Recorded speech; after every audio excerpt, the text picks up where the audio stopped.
जोर दिया कि अगर सेना मजबूत हो जाएगी तो देश शेयर बाजार की जो गिरावट है उसको झेल जाएगा। क्या कुछ कहा गया, अगली रिपोर्ट पर नजर।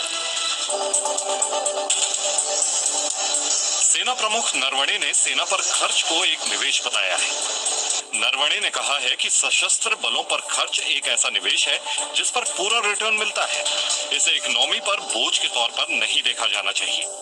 नरवणे ने कहा कि कोई देश शेयर बाजार के नीचे गिरने और हजारों निवेशकों के कंगाल होने के बाद भी नुकसान को सह सकता है अगर उसके सशस्त्र बल मजबूत है।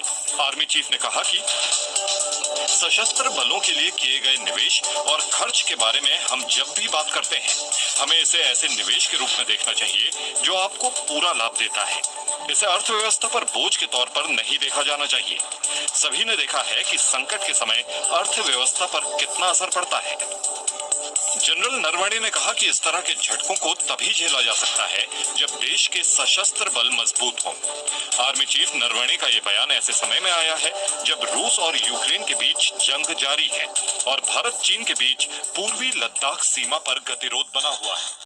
तो दोस्तों देखा यहाँ पर सेना प्रमुख का जो बयान था, उनका कहना था कि देखिए सेना पर चाहे जितना आप इनकम करेंगे वो वेस्ट नहीं जाएगा, क्योंकि दोस्तों सेना एक ऐसा ये कह सकते हैं भारत का धरोहर या फिर किसी भी कंट्री का धरोहर होता है।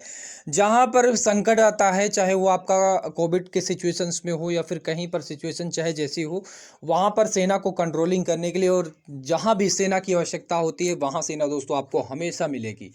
और एक बात दोस्तों मैं बताना चाहता हूँ, सेना की पेमेंट भी बहुत ज़्यादा नहीं है।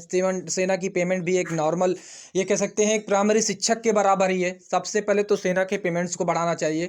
और जो युवा लगातार, आप सभी को पता है कि जो भारत देश की युवा हैं सुबह 4 बजे उठ जाते हैं और जाकर सड़कों में ग्राउंड पर जाकर देखिए किस प्रकार से अपना पसीना बहाते हैं। ठीक है, एक नेता मंत्री की आप संसद की पेंशन और ये कह सकते हैं जितनी बार सांसद विधायक बनेगा उनकी पेंशन होती चली जाती है, बढ़ती चली जाती है।